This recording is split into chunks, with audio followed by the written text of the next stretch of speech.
നമസ്കാരം. നോക്കാം ഈ മണിക്കൂറിലെ ഏറ്റവും പ്രധാന വാർത്തകൾ.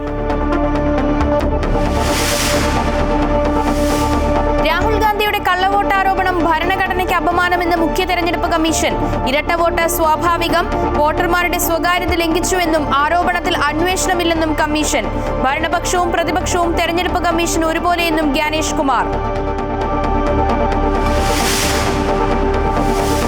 രാജ്യവ്യാപക പ്രതിഷേധത്തിന് തുടക്കമിട്ട് രാഹുൽ ഗാന്ധിയുടെ വോട്ടർ അധികാർ യാത്രയ്ക്ക് ബീഹാറിൽ തുടക്കം. പ്രതിപക്ഷ മുന്നണി നേതാക്കൾ റാലിയിൽ. ക്രമക്കേട് ആരോപണങ്ങൾ ഉന്നയിച്ചത് വാനരന്മാരെന്ന് പരിഹസിച്ച് Suresh Gopi. BJP parliamentary party യോഗം അല്പസമയത്തിനകം. പ്രധാനമന്ത്രി ഉൾപ്പെടെയുള്ളവർ കേന്ദ്ര കമ്മിറ്റി ഓഫീസിൽ. ഉപരാഷ്ട്രപതി സ്ഥാനാർത്ഥിയെ തെരഞ്ഞെടുക്കുന്നത് പ്രധാന അജണ്ട.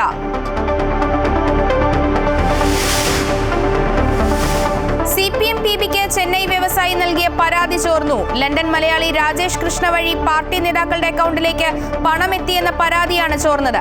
ചോർത്തിയത് MV ഗോവിന്ദന്റെ മകൻ ശ്യാം എന്ന പരാതിക്കാരൻ ഷെർഷാദ്. അന്വേഷണം ആവശ്യപ്പെട്ട് MA ബേബിക്ക് പുതിയ പരാതി. സാമ്പത്തിക ഇടപാട് നടന്നത് സർക്കാർ പദ്ധതിയിലെന്നും മുഖ്യമന്ത്രി മറുപടി പറയണമെന്നും പ്രതിപക്ഷം. കോഴിക്കോട് 2 പേർക്ക് കൂടി അമീബിക് മസ്തിഷ്ക ജ്വരം. രോഗബാധ. കോഴിക്കോട് മെഡിക്കൽ കോളേജ് ആശുപത്രിയിലുള്ള 3 മാസം പ്രായമുള്ള കുഞ്ഞിനും യുവാവിനും. ജില്ലയിൽ ജാഗ്രതാ നിർദ്ദേശം. ഇന്ത്യ അമേരിക്ക വ്യാപാര കരാറിലെ ചർച്ചകൾ നിർത്തിവെച്ച അമേരിക്ക. ചർച്ചകൾക്കായി എത്തില്ലെന്ന് കേന്ദ്ര സർക്കാരിനെ അറിയിച്ച US സംഘം. തീരുമാനം ഇന്ത്യക്ക് തിരിച്ചടി. വോട്ട് മോഷണവും വോട്ടർ പട്ടിക ക്രമക്കേടും ആരോപിച്ച പ്രതിപക്ഷ നേതാവ് രാഹുൽ ഗാന്ധിക്ക് മറുപടിയുമായി തെരഞ്ഞെടുപ്പ് കമ്മീഷൻ. തെരഞ്ഞെടുപ്പ് മുന്നിൽ കണ്ടാണ് രാഹുൽ ഗാന്ധിയുടെ ആരോപണങ്ങൾ. ഭരണഘടനാ സംവിധാനങ്ങളെ അപമാനിക്കുകയാണ് രാഹുലിന്റെ ലക്ഷ്യമെന്നും മുഖ്യ തെരഞ്ഞെടുപ്പ് കമ്മീഷണർ ഗ്യാനേഷ് കുമാർ പറഞ്ഞു. സുപ്രീം കോടതി നിർദ്ദേശത്തിന് വിരുദ്ധമായി വോട്ടർമാരുടെ സ്വകാര്യത രാഹുൽ ഗാന്ധി ലംഘിച്ചുവെന്നും കമ്മീഷൻ കുറ്റപ്പെടുത്തി. കഴിഞ്ഞ ഏതാനും ദിവസങ്ങളായി തെരഞ്ഞെടുപ്പ് കമ്മീഷനെതിരെ വോട്ടർ പട്ടിക ക്രമക്കേടും വോട്ട് മോഷണവും രാഹുൽ ഗാന്ധി ആരോപിക്കുകയാണ്. ഇതേ വിഷയം ഉന്നയിച്ചുകൊണ്ട് രാഹുൽ ഗാന്ധി ബീഹാറിൽ നിന്ന് യാത്ര തുടങ്ങിയ പശ്ചാത്തലത്തിൽ കൂടിയാണ് തെരഞ്ഞെടുപ്പ് കമ്മീഷൻ മറുപടിയുമായി രംഗത്തെത്തിയത്. കമ്മീഷന് ഒരു രാഷ്ട്രീയ പാർട്ടിയോടും പ്രത്യേക മമതയില്ലെന്ന് മുഖ്യ തെരഞ്ഞെടുപ്പ് കമ്മീഷണർ ഗ്യാനേഷ് കുമാർ പറഞ്ഞു. രാഹുലിന്റെ നടപടിയെ അതിരൂക്ഷമായി വിമർശിച്ച കമ്മീഷൻ 2019 സുപ്രീം കോടതി വിധിക്ക് വിരുദ്ധമായി വോട്ടർമാരുടെ സ്വകാര്യത രാഹുൽ ലംഘിച്ചുവെന്ന് കുറ്റപ്പെടുത്തി. ഭരണഘടനാ സംവിധാനങ്ങളെ അപമാനിക്കുകയാണ് ആരോപണത്തിന്റെ ലക്ഷ്യമെന്നും മുഖ്യ തെരഞ്ഞെടുപ്പ് കമ്മീഷണർ പറഞ്ഞു. हमने कुछ दिन पहले देखा कि कई मतदाताओं की फोटो उनकी अनुमति के बिना मीडिया के समक्ष रखी गई, उनके ऊपर आरोप लगाए गए, उनका इस्तेमाल किया गया. क्या अपनी माताओं, बहुओं, बेटियों सहित किसी भी मतदाता की CCTV वीडियो चुनाव आयोग को साझा करनी चाहिए क्या? കേരള, കർണാടക, ബീഹാർ തുടങ്ങി എവിടെയായാലും തെറ്റായ ആരോപണങ്ങളാണ് ഉന്നയിക്കപ്പെട്ടിട്ടുള്ളത്.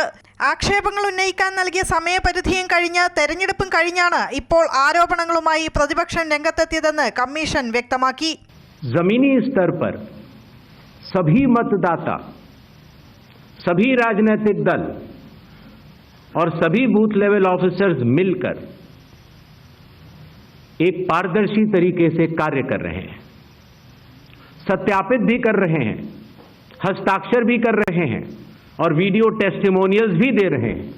കമ്മീഷന്റെ തോളിൽ തോക്ക് വെച്ച് വോട്ടർമാരെ ലക്ഷ്യമിട്ടതുകൊണ്ടാണ് മറുപടി പറയേണ്ടി വന്നതെന്നും കമ്മീഷൻ പറഞ്ഞു. ഇപ്പോഴത്തെ ആരോപണങ്ങളുടെ അടിസ്ഥാനം എന്താണെന്ന് എല്ലാവർക്കും മനസ്സിലാകും. ഇരട്ട വോട്ട് ചെയ്തുവെന്ന് പറയുന്നു, എന്നാൽ ചോദിക്കുമ്പോൾ മറുപടിയില്ലെന്നും കമ്മീഷൻ പരിഹസിച്ചു. വ്യാജ ആരോപണങ്ങളെ കമ്മീഷൻ ഭയപ്പെടുന്നില്ലെന്നും വോട്ടർമാരുടെ അവകാശങ്ങൾ സംരക്ഷിച്ച് നിലകൊള്ളുമെന്നും ഗ്യാനേഷ് കുമാർ പറഞ്ഞു.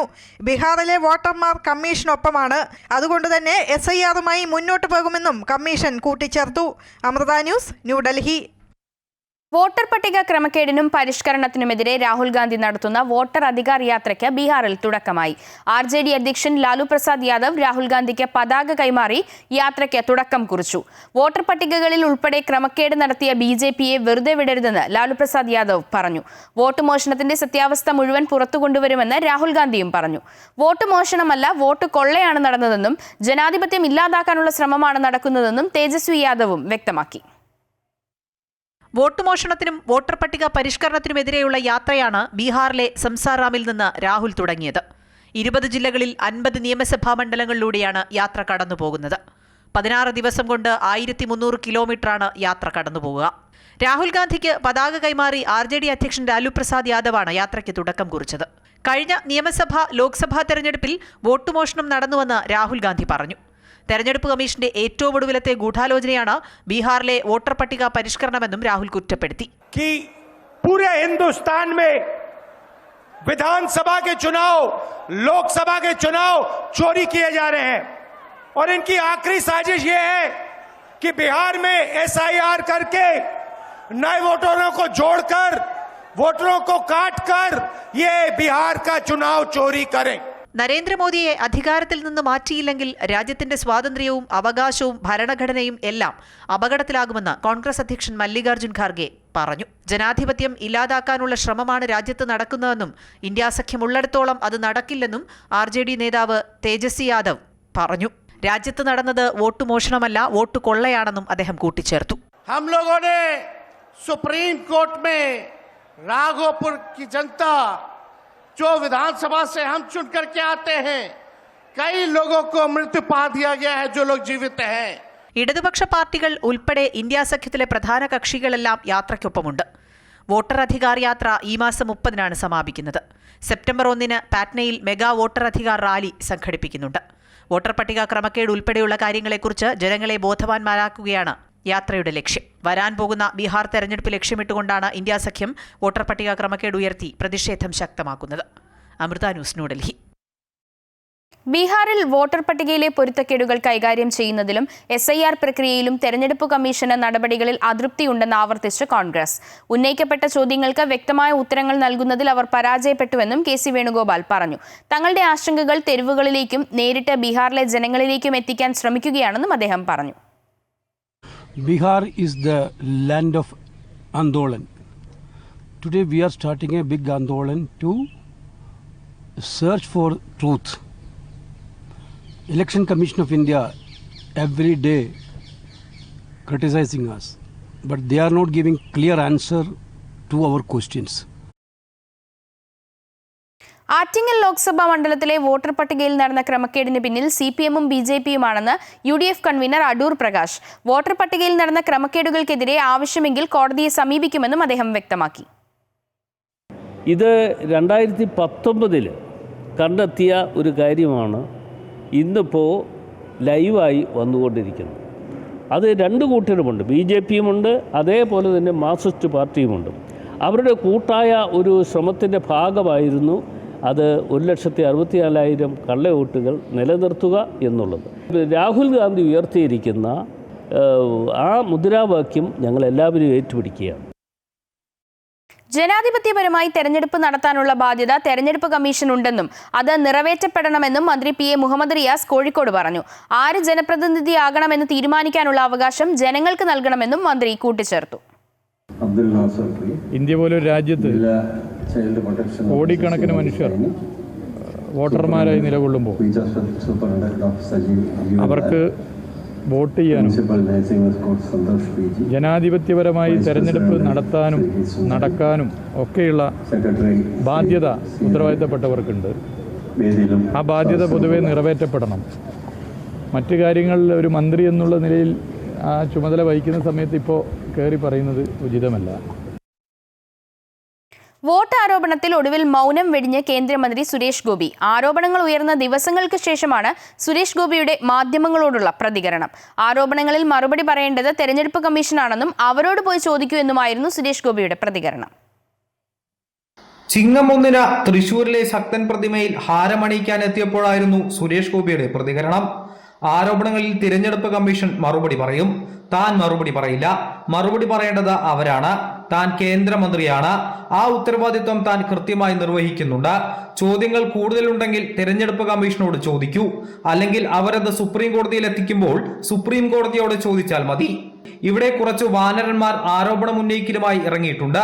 അവരൊക്കെ സുപ്രീം കോടതിയിലേക്ക് പോകട്ടെ എന്നുമായിരുന്നു മാധ്യമങ്ങളുടെ ചോദ്യത്തിനുള്ള കേന്ദ്രമന്ത്രിയുടെ മറുപടി.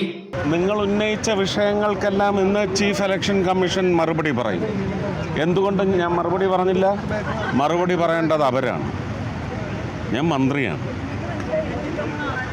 ഇപ്പോൾ ആ ഉത്തരവാദിത്വം ഞാൻ പെർഫെക്റ്റായിട്ട് കീപ്പ് ചെയ്തിട്ടുണ്ട്. മറുപടി പറയേണ്ടവർ ഇന്ന് മറുപടി പറയും. ചോദ്യങ്ങൾ കൂടുതലുണ്ടെങ്കിൽ അവരോട് ചോദിച്ചോളൂ. ഇല്ലെങ്കിൽ പിന്നെ അവരത് സുപ്രീം കോടതിയിൽ എത്തിക്കുമ്പോൾ സുപ്രീം കോടതിയോട് നിങ്ങൾ പോയി ചോദിച്ചാൽ മതി. അതേസമയം സുരേഷ് ഗോപി ആരോപണങ്ങളൊക്കെ മറുപടി പറഞ്ഞത് കണ്ണാടിയിൽ നോക്കിയാണെന്ന് തൃശൂർ DCC പ്രസിഡന്റ് ജോസഫ് ടാജറ്റ് പറഞ്ഞു. പത്രം വായിക്കുകയോ TV കാണുകയോ ചെയ്തിരുന്നുവെങ്കിൽ അദ്ദേഹം ഇങ്ങനെ പറയില്ലായിരുന്നു. തങ്ങൾ ഉന്നയിച്ചത് ആരോപണമല്ല, സത്യമാണ്. വോട്ടർ പട്ടികയിലെ ക്രമക്കേടാണ് തങ്ങൾ ചൂണ്ടിക്കാണിച്ചത്. ഇത്ര ദിവസം വാ തുറക്കാത്ത സുരേഷ് ഗോപി വാ തുറന്നത് തൃശൂരിലെ ജനങ്ങളെ അപമാനിക്കുന്ന തരത്തിലെന്നും ജോസഫ് ടാജറ്റ് കൂട്ടിച്ചേർത്തു.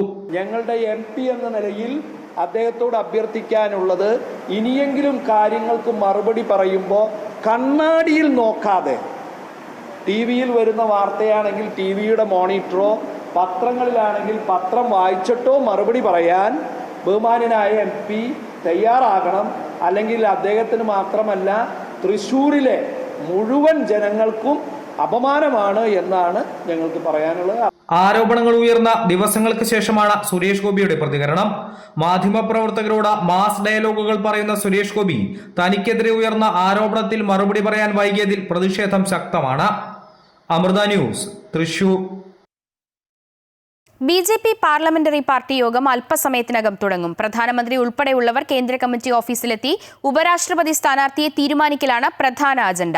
വിവരങ്ങളുമായി KK പ്രശാന്ത് ചേരുന്നുണ്ട്. പ്രശാന്ത്, ആരോഗ്യപരമായ കാരണങ്ങളെ തുടർന്ന് ഉപരാഷ്ട്രപതി ജഗ്ദീപ് ധൻഖർ രാജിവെച്ച സാഹചര്യത്തിലാണ് പുതിയ തെരഞ്ഞെടുപ്പിന് കളമൊരുങ്ങുന്നത്. ആരൊക്കെയായിരിക്കും സ്ഥാനാർത്ഥി?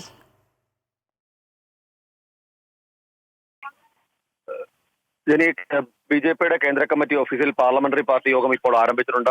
ഇതിന് ഏറ്റവും പ്രധാനപ്പെട്ടത് ഇന്ന് BJPയുടെ സ്ഥാനാർത്ഥി സംബന്ധിച്ച് NDAയുടെ സ്ഥാനാർത്ഥി സംബന്ധിച്ച BJPയിൽ ധാരണയെത്തും.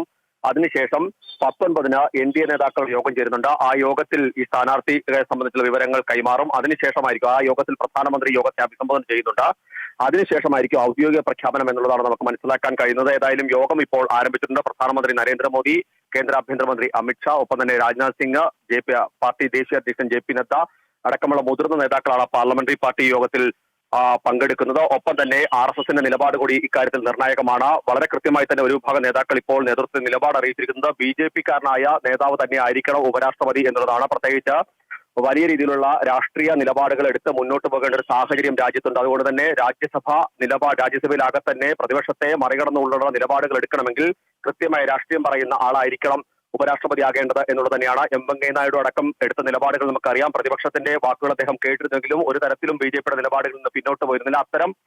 അത്തരത്തിലുള്ള ആളുകളെ പരിഗണിക്കണം എന്നുള്ളതാണ് പ്രധാനമായും മുന്നോട്ട് വെക്കുന്നത്. ഏതായാലും നിലവിൽ മുൻ ഉപരാഷ്ട്രപതി വെങ്കയ്യ നായിഡു, അതുപോലെ തന്നെ രാജ്യസഭാ ഉപാധ്യക്ഷൻ ഹരിവൻഷ് സിംഗ്, ജമ്മു കാശ്മീർ, ഒപ്പം തന്നെ ഡൽഹിയിലെ ലഫ്റ്റനന്റ് ഗവർണർമാർ, മറ്റ് മുൻപ് ഗവർണർ പദവി വഹിച്ചിരുന്ന ആളുകൾ, ഇങ്ങനെ നിരവധി ആളുകളുടെ പേരുകളാണ് പ്രധാനമായും പരിഗണിക്കുന്നത്. ഇതോടൊപ്പം തന്നെ BJPക്കൊപ്പം തന്നെ പ്രതിപക്ഷവും ഉപരാഷ്ട്രപതി സ്ഥാനാർത്ഥിയെ കണ്ടെത്താനുള്ള നീക്കങ്ങളും ചർച്ചകളും എല്ലാം തന്നെ ആരംഭിച്ചിട്ടുണ്ട്. ഏതായാലും ഈ യോഗത്തിന് ശേഷം മാത്രമായിരിക്കും അക്കാര്യത്തിൽ ഒരു വ്യക്തത, BJPയുടെ സ്ഥാനാർത്ഥി സംബന്ധിച്ച ഒരു വ്യക്തതയിലേക്ക് കാര്യങ്ങൾ എത്തുകയുള്ളൂ. ശരി പ്രശാന്ത്, BJP പാർലമെന്ററി പാർട്ടി യോഗം ആരംഭിച്ചു കഴിഞ്ഞു. വിവരങ്ങളാണ് പ്രശാന്ത് നൽകിയത്. CPM സംസ്ഥാന നേതൃത്വത്തെ വെട്ടിലാക്കി കത്ത് ചോർച്ചാ വിവാദം.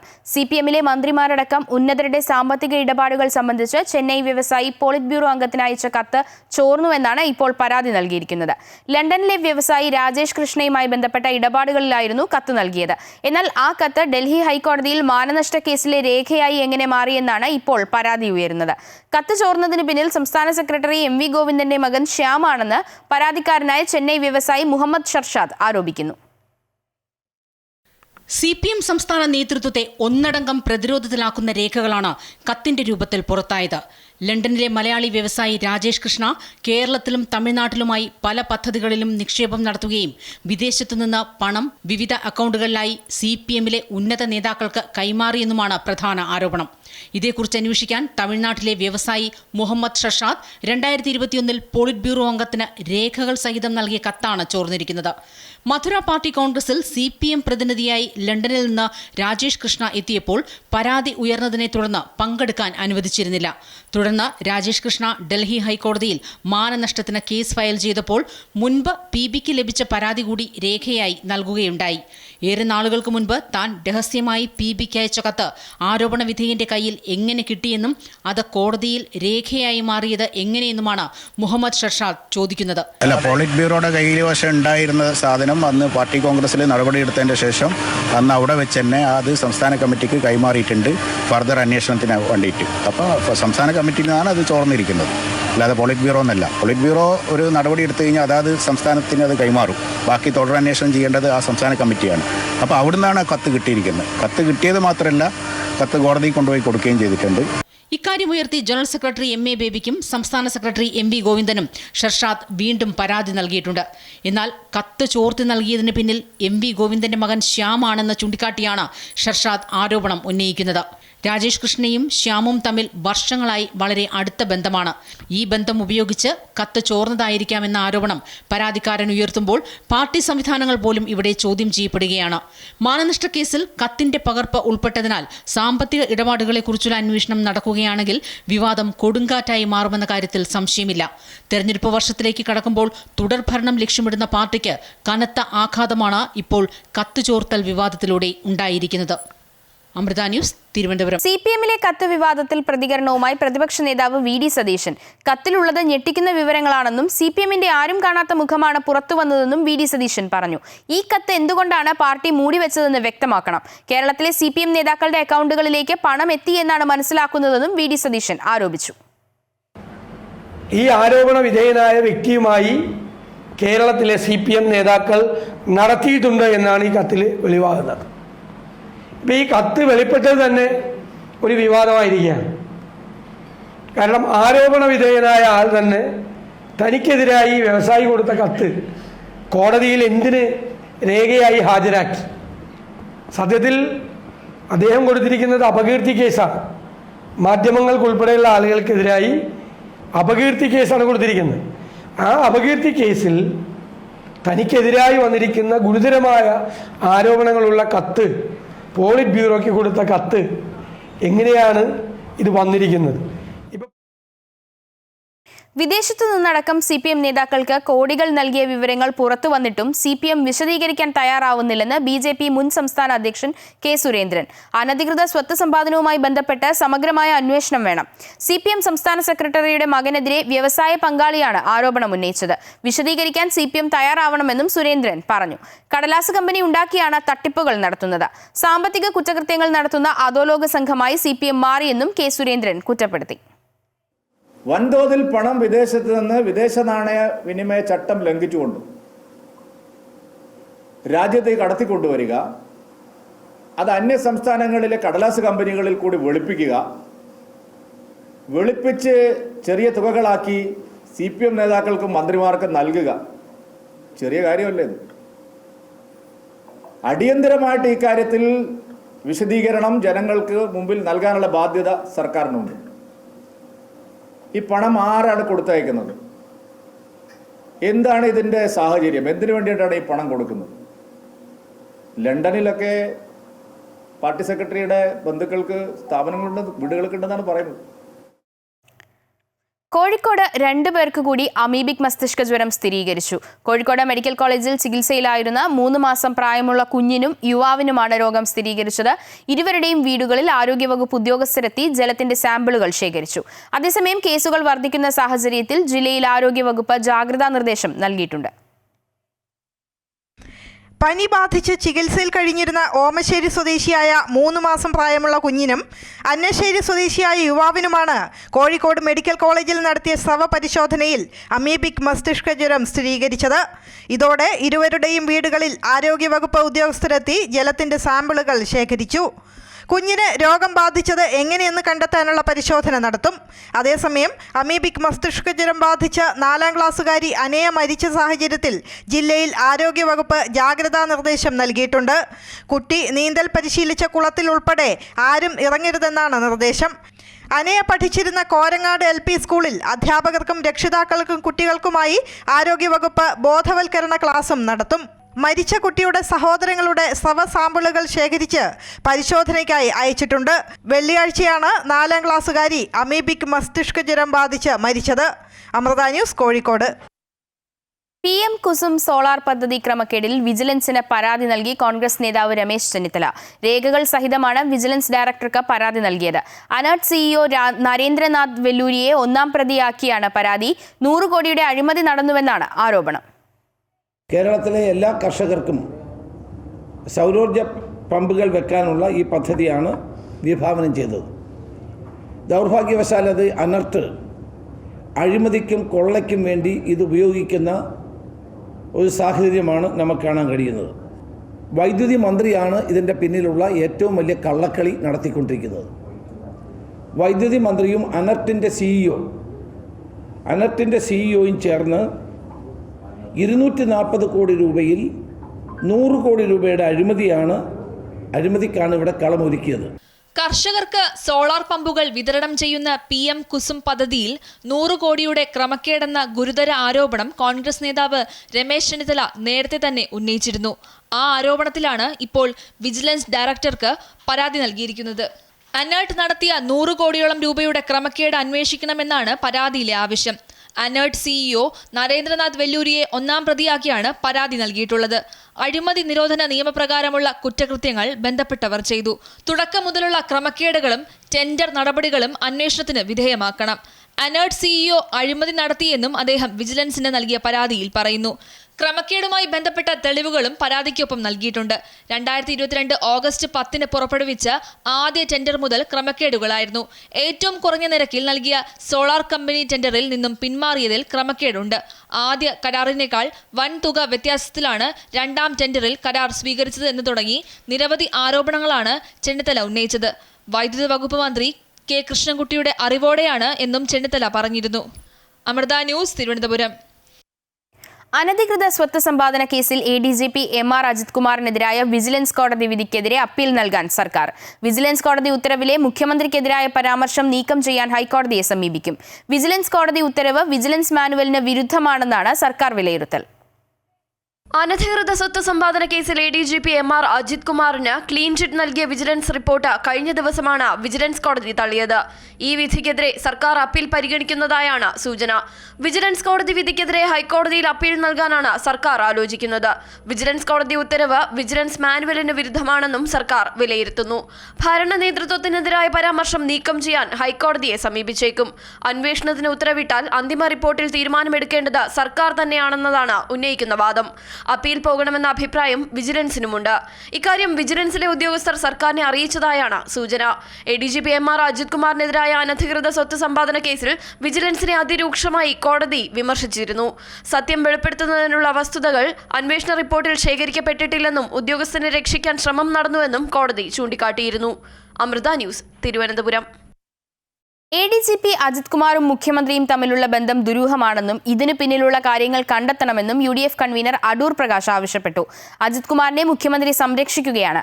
ധാർമ്മിക ഉത്തരവാദിത്തമുണ്ടെങ്കിൽ മുഖ്യമന്ത്രി രാജിവെക്കണമെന്നും അടൂർ പ്രകാശ് MP പ്രതികരിച്ചു. അജിത് കുമാറുമായി ബന്ധപ്പെട്ടുകൊണ്ട് ഇപ്പോൾ ഓരോ കാര്യങ്ങളും പുറത്തു വരികയാണ്.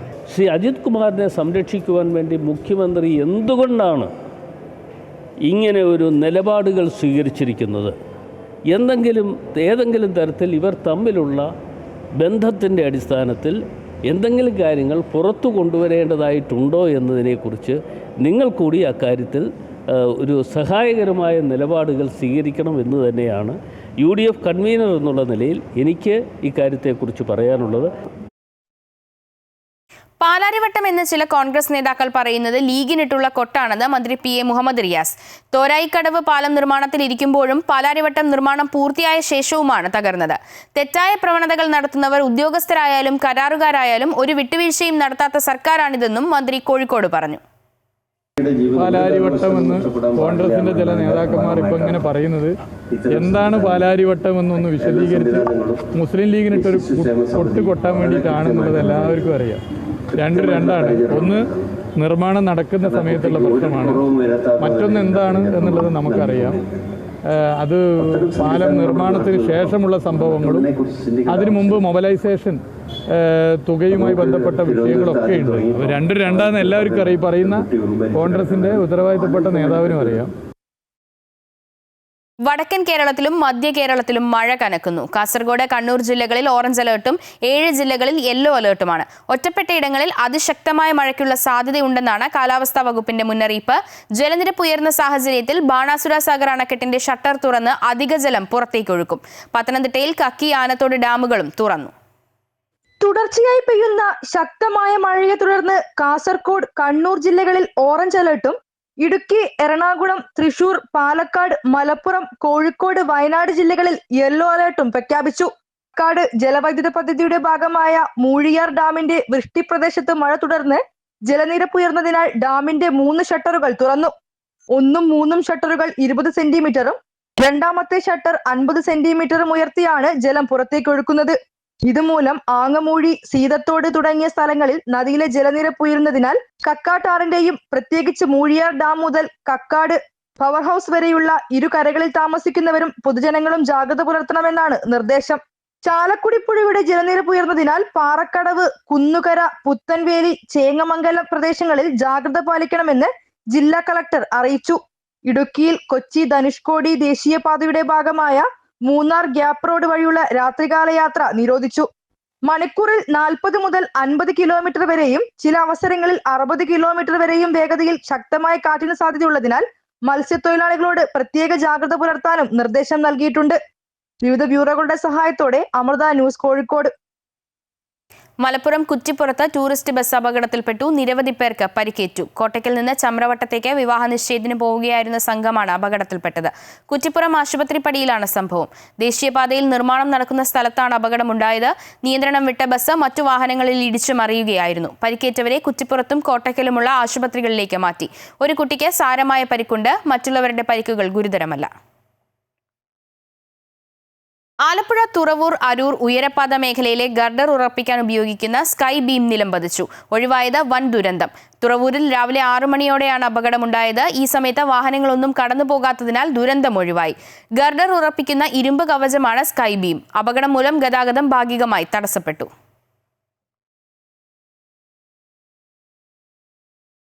ഏറെ വിവാദങ്ങൾക്കും കോടതി വിമർശനങ്ങൾക്കും വഴിയൊരുക്കിയ ഇടുക്കി ചിന്നക്കനാലിലെ മാലിന്യ പ്രശ്നത്തിന് പരിഹാരമാകുന്നു. ചിന്നക്കനാലിൽ പുതിയ മാലിന്യ പ്ലാന്റിന്റെ നിർമ്മാണം ആരംഭിച്ചു. ശുചിത്വ മിഷനിൽ നിന്നും അനുവദിച്ച 20 ലക്ഷം രൂപ ഉപയോഗിച്ചാണ് പ്ലാന്റ് നിർമ്മിക്കുന്നത്. ദിവസേന 100 കണക്കിന് വിനോദസഞ്ചാരികൾ എത്തുന്ന ഇടുക്കി ചിന്നക്കനാലിൽ ഏറ്റവും വലിയ പ്രതിസന്ധി മാലിന്യ പ്രശ്നമായിരുന്നു. മാലിന്യ സംസ്കരണത്തിന് വേണ്ട സംവിധാനമില്ലാതെ വലിയ കുഴിയിൽ മാലിന്യങ്ങൾ നിക്ഷേപിക്കുകയായിരുന്നു. ഇവിടെ നിന്നും ആന മാലിന്യം ഭക്ഷിക്കുന്നതിന്റെ ദൃശ്യങ്ങൾ പുറത്തുവരികയും കോടതിയുടെ വിമർശനമുണ്ടാവുകയും ചെയ്തു. പിന്നീട് പഞ്ചായത്ത് മാലിന്യ സംസ്കരണ പദ്ധതിയുമായി രംഗത്തെത്തിയെങ്കിലും സ്ഥലം ലഭിച്ചിരുന്നില്ല. ഇതോടെ സ്ഥലം വിട്ടു നൽകണമെന്നാവശ്യപ്പെട്ട് പഞ്ചായത്ത് റവന്യൂ വകുപ്പിനെ സമീപിച്ചു. തുടർന്ന് വിലക്കു ഭാഗത്ത് 1 ഏക്കർ സ്ഥലം പഞ്ചായത്തിന് വിട്ടു നൽകി. നടപടികൾ പൂർത്തീകരിച്ച് ഇവിടെ മാലിന്യ സംസ്കരണ പ്ലാന്റിന്റെ നിർമ്മാണ പ്രവർത്തനങ്ങളും ആരംഭിച്ചു. 2 വർഷമായി നമ്മൾ ഇതിനു വേണ്ടിയിട്ട് പരിശ്രമിക്കുകയും ശുചിത്വ മിഷന്റെ ഫണ്ട് ഉപയോഗിച്ചതിൻ്റെ ഒരു മാലിന്യത്തിന്റെ പ്രശ്നം നമുക്ക് ഈ പ്ലാന്റ് വന്നതോടുകൂടി നമുക്ക് പരിഹരിക്കാൻ കഴിയുമെന്നാണ് പ്രതീക്ഷിക്കുന്നത്. ഇവിടെ ജൈവമാലിന്യം അജൈവമാലിന്യം തരംതിരിക്കുന്ന രീതിയിലുള്ള പ്ലാന്റാണ് നമ്മൾ നിർമ്മിക്കാൻ പോകുന്നത്. ജൈവമാലിന്യം സംസ്കരിച്ച് പ്ലാന്റിൽ നിന്നും ജൈവവളം ഉൽപ്പാദിപ്പിച്ച് കർഷകർക്ക് ഉപയോഗിക്കാനും കഴിയും. കൂടാതെ പ്ലാസ്റ്റിക് മാലിന്യങ്ങൾ വേർതിരിച്ച് മാറ്റുന്നതിനും വേണ്ട സംവിധാനം പ്ലാന്റിലുണ്ടാകും. 1 കോടി രൂപയാണ് നിർമ്മാണ ചെലവ്. MC Boban, Amrita News, Idukki. India America വ്യാപാര കരാറിലെ ഇളവുകൾക്കായുള്ള ചർച്ചകൾ നിർത്തിവെച്ച അമേരിക്ക. ചർച്ചകൾക്കായി ഓഗസ്റ്റ് 25-ന് US സംഘം എത്തില്ലെന്ന് കേന്ദ്ര സർക്കാരിനെ അറിയിച്ചു.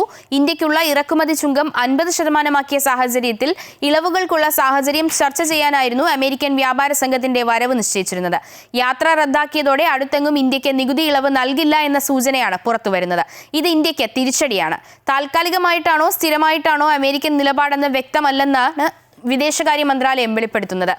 അമേരിക്ക ആദ്യം ചുമത്തിയ 25% നികുതി വർധനവ് ഓഗസ്റ്റ് 7-ന് പ്രാബല്യത്തിൽ വന്നിരുന്നു. അമേരിക്കൻ താക്കീത് വകവയ്ക്കാതെ റഷ്യയിൽ നിന്ന് എണ്ണ ഇറക്കുമതി ചെയ്യുന്നത് തുടരുമെന്ന് ഇന്ത്യ വ്യക്തമാക്കിയതോടെയാണ് ട്രംപ് ഭരണകൂടം തീരുവ ഇരട്ടിയാക്കിയത്. ഓഗസ്റ്റ് 27-ന് 50% തീരുവ പ്രാബല്യത്തിലാകാനിരിക്കെയാണ് അമേരിക്ക ചർച്ച റദ്ദാക്കിയത്.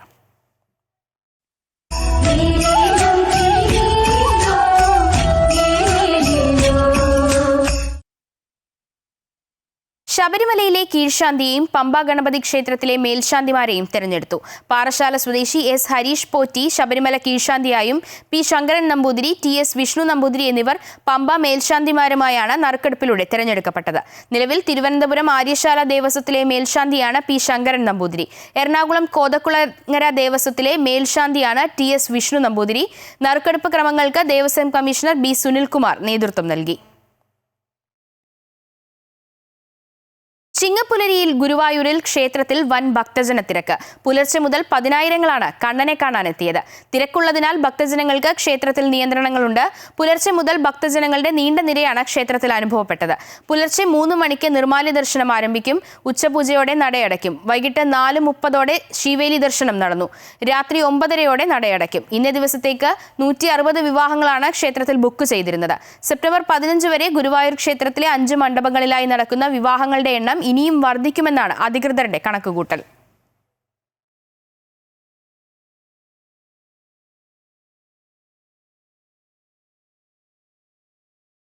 കൊല്ലം പന്മന ആശ്രമത്തിൽ ആധ്യാത്മിക അന്തർയോഗവും ധർമ്മസന്ദേശയാത്രാ വിളംബരവും നടന്നു. വിവിധയിടങ്ങളിൽ നിന്നുള്ള സന്യാസി ശ്രേഷ്ഠന്മാരുടെ സാന്നിധ്യത്തിലായിരുന്നു ചടങ്ങുകൾ. പെരുമൺ സംബോധാരണ്യം ആശ്രമം മഠാധിപതി സ്വാമി അധ്യാത്മാനന്ദ സരസ്വതി, കേരളപുരം ആദാന്താമം ആശ്രമം മഠാധിപതി സ്വാമി ബോധേന്ദ്ര തീർത്ഥ, നെടുമ്പന ജ്ഞാന വിജയാനന്ദാശ്രമം മഠാധിപതി സ്വാമിനി ജ്ഞാന വിജയാനന്ദ സരസ്വതി ദേവി, മാതാ അമൃതാനന്ദമയി മഠം മേപ്പാടി മഠാധിപതി സ്വാമി വേദാമൃത ചൈതപുരി, പന്മനാശ്രമത്തിലെ സ്വാമി നിത്യസ്വരൂപാനന്ദ, പത്മനാശ്രമം മഠാധിപതി സ്വാമി കൃഷ്ണമയാനന്ദ തീർത്ഥ ഫാദർ തുടങ്ങി സന്യാസി ശ്രേഷ്ഠന്മാർ പങ്കെടുത്തു. ഒക്ടോബർ 7 കാസർഗോഡ് നിന്ന് ആരംഭിച്ച ധർമ്മസന്ദേശയാത്രാ വിളംബരം കേരളത്തിലെ എല്ലാ ജില്ലകളിലൂടെയും സഞ്ചരിച്ച് 21 തിരുവനന്തപുരത്ത് സമാപിക്കുക.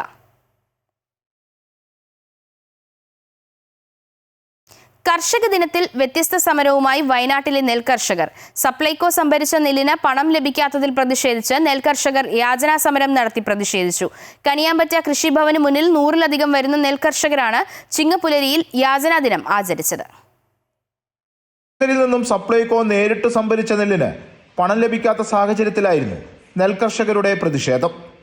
മുടങ്ങിയ ഇൻഷുറൻസ് തുക അനുവദിക്കുക, രാസവള വിലക്കയറ്റം തടയുക, കർഷകരുടെ വെട്ടിക്കുറച്ച ആനുകൂല്യങ്ങൾ പുനഃസ്ഥാപിക്കുക എന്നീ ആവശ്യങ്ങളും സമരത്തിൽ ഉന്നയിക്കപ്പെട്ടു. കണിയാമ്പറ്റ കൃഷിഭവന് മുന്നിൽ നടന്ന വേറിട്ട പ്രതിഷേധ സമരത്തിൽ നിരവധി കർഷകർ പങ്കെടുത്തു. ഒന്ന് ശരിക്കും പറഞ്ഞാൽ കർഷക ദിനം ആചരിക്കുക വെച്ചാൽ കൃഷിക്കാരെ സംബന്ധിച്ചിപ്പോൾ എന്താ പറയുക, വീട്ടുചെലവിനോളം പൈസ ഇല്ലാത്ത അവസ്ഥയിലുള്ള നെല്ല് കൊടുത്ത ആൾക്കാരെ കൃഷിക്കാരുടെ അവസ്ഥ അത്ര ദയനീയമാണ്. കൃഷി ഇപ്പോൾ ആരംഭിച്ചു, അതിന് പൈസ ഇല്ല, ഒരു ഇടപാടും നമുക്ക് നടക്കില്ല പൈസ ഇല്ലാതെ. എന്താ വെച്ചാൽ നാട്ടുപണിക്കാർ അന്യസംസ്ഥാന തൊഴിലാളികൾ, അവർക്ക് നമ്മൾ പൈസ കൊടുക്കണം, ട്രാക്ടർ ഉഴുതാൻ വരുന്നതിന് പൈസ കൊടുക്കണം. ഏത് മേഖലയിലാണെങ്കിലും പൈസ ഇല്ലാതെ നമുക്ക് മുന്നോട്ട് പോകാൻ പറ്റില്ല. ഈ നെല്ല് അത്രയും പ്രതിസന്ധികൾ മറന്നിട്ടാണ് നമ്മൾ പുഞ്ച നെല്ല് കൊയ്തത്. അത് കൊടുത്ത പൈസ പോലും തരില്ല എന്ന് പറഞ്ഞാൽ കർഷക ദിനം ആചരിക്കാൻ യാതൊരു കാരണവശാലും പറ്റില്ല. കാരണം എന്താ വെച്ചാൽ അതുകൊണ്ടാണ് നമ്മൾ ഈ രീതിയിൽ എന്താ പറയുക യാതനാദിനായി ആചരിക്കണം തീരുമാനിച്ചത്. നഞ്ചകൃഷിയുടെ വിളവെടുപ്പ് പൂർത്തിയായ ഘട്ടത്തിൽ സപ്ലൈകോ നേരിട്ട് സംഭരിച്ച നെല്ലിന്റെ പണമാണ് ഇവർക്ക് ലഭിക്കാനുള്ളത്. പല കർഷകർക്കും ലക്ഷങ്ങൾ കുടിശ്ശികയാണ്. നിരവധി തവണ ആവശ്യപ്പെട്ടിട്ടും പണം ലഭിക്കാത്ത സാഹചര്യത്തിലായിരുന്നു കർഷക ദിനത്തിൽ യാചക സമരം നടത്തി പ്രതിഷേധിക്കാൻ കർഷക കൂട്ടായ്മ തീരുമാനിച്ചത്. പഞ്ചായത്തിൽ നടന്ന കർഷക ദിനാചരണം ഇവർ ബഹിഷ്കരിക്കുകയും ചെയ്തു. അമൃത ന്യൂസ്, വയനാട്. സർക്കാർ അവഗണനയ്ക്കെതിരെ കർഷക ദിനത്തിൽ കുട്ടനാട്ടിൽ ചങ്ങനാശ്ശേരി അതിരൂപതയുടെ പ്രതിഷേധം. അതിരൂപത മെത്രാപ്പൊലീത്തമാർ തോമസ് തറയിലിന്റെ നേതൃത്വത്തിൽ കുട്ടനാട് ഐക്യദാർഢ്യ ഉപവാസ ധർണ സംഘടിപ്പിച്ചു. വിവിധ ഇടവകകളിൽ നിന്നെത്തിയ 100-കണക്കിന് ആളുകൾ മങ്കൊമ്പിൽ നടത്തിയ പ്രതിഷേധത്തിൽ പങ്കെടുത്തു. ജനങ്ങളെ തെരുവിലിറക്കുന്ന വ്യവസ്ഥിതിയാണോ ജനാധിപത്യമെന്ന് ചങ്ങനാശ്ശേരി അതിരൂപത അധ്യക്ഷൻ മാർ തോമസ് തറയിൽ ചോദിച്ചു. കുട്ടനാട് കടുത്ത അവഗണന നേരിടുന്നു. കോടികളുടെ കുട്ടനാട് പാക്കേജുകൾ നടപ്പിലായില്ല. ജനപ്രതിനിധികൾ വേണ്ട പോലെ കർഷകരുടെ പ്രശ്നങ്ങളെ കാണുന്നില്ല. ഭരണാധികാരികൾ ഇങ്ങനെ മതിയോ എന്ന് ചിന്തിക്കണമെന്നും തറയിൽ പിതാവ് പറഞ്ഞു. ഗൃഹോപകരണ വിപണന രംഗത്തെ ജനപ്രിയ ബ്രാൻഡായ പിട്ടാപ്പള്ളി ഏജൻസീസിന്റെ നവീകരിച്ച കോട്ടയം നാഗമ്പടം ഷോറൂം പ്രവർത്തനം ആരംഭിച്ചു. കോട്ടയം നഗരസഭാ ചെയർപേഴ്സൺ ബിൻസി സെബാസ്റ്റ്യൻ ഉദ്ഘാടനം നിർവഹിച്ചു. ഫാദർ ജോസ് ചിറയിൽ പുത്തൻപുരയിൽ ആശീർവാദ കർമ്മം നിർവഹിച്ചു. നഗരസഭാ കൗൺസിലർമാരായ ഷൈനി ഫിലിപ്പ്, TC റോയി, വ്യാപാരി വ്യവസായി ഏകോപന സമിതി Nagampadam unit president Thomas, Pittappillil agencies managing director Peter Paul Pittappillil, CEO Kiran Varghese, ഡയറക്ടർമാരായ Francis Pittappillil, Cecily Paul, doctor Alex Paul, Ajo Thomas, general manager AJ Thankachan തുടങ്ങിയവർ പങ്കെടുത്തു. വൻ ഓണം പൊന്നോണം പിട്ടാപ്പള്ളിയിൽ റിയൽ ഓണം പദ്ധതിയുടെ ഭാഗമായി 2025 വിജയികൾക്ക് ഗൃഹോപകരണങ്ങൾ, സ്വർണ്ണ നാണയങ്ങൾ, റിസോർട്ട് വെക്കേഷനുകൾ, ഗിഫ്റ്റ് വൗച്ചറുകൾ എന്നിവ സമ്മാനമായി നൽകുമെന്ന് Pittappillil agencies managing director Peter Paul പറഞ്ഞു. ഗൃഹോപകരണങ്ങൾ, സ്വർണ്ണ നാണയങ്ങൾ, റിസോർട്ട് വെക്കേഷനുകൾ, ഗിഫ്റ്റ് വൗച്ചറുകൾ തുടങ്ങിയവയാണ് വിജയികൾക്ക് സമ്മാനമായി നൽകുന്നത്. ഇതിനു പുറമെ വിവിധ ബാങ്കുകളും ഫിനാൻസ് കമ്പനികളുമായി സഹകരിച്ച് കസ്റ്റമേഴ്സിന് 22,500 രൂപ വരെ ക്യാഷ് ബാക്ക് ഓഫറുകളും പിട്ടാപ്പള്ളിൽ ഏജൻസീസ് ഒരുക്കിയിട്ടുണ്ടെന്നും പീറ്റർ പോൾ പറഞ്ഞു.